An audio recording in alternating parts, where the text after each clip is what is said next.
Case തുടരുന്നു എന്ന് ഞാൻ മനസ്സിലാക്കുന്നു. അവർക്ക് ഉപാധികളോടെയാണ് ജാമ്യം നൽകപ്പെട്ടിട്ടുള്ളത്. അതുകൊണ്ട് ഇങ്ങനെ തെറ്റായ രീതിയിൽ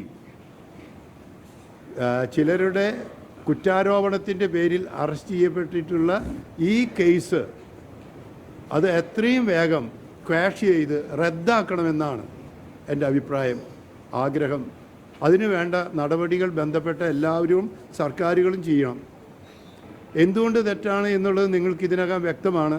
ഒന്ന്, മേജറായ 3 യുവതികളാണ്.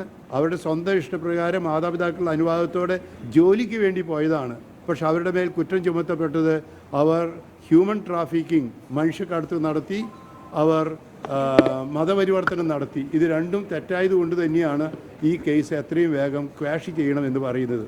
ലോകത്തിലെ ഏറ്റവും നല്ല ഭരണഘടനകളിലൊന്നായ ഇന്ത്യയുടെ ഭരണഘടന പ്രകാരം നൽകപ്പെട്ടിട്ടുള്ള മതസ്വാതന്ത്ര്യവും ന്യൂനപക്ഷ അവകാശങ്ങളും അത് ധ്വംസിക്കപ്പെടരുത്. അത് സംരക്ഷിക്കപ്പെടാൻ തീർച്ചയായിട്ടും കേന്ദ്ര സംസ്ഥാന സർക്കാരുകൾ നടപടികൾ എടുക്കണം.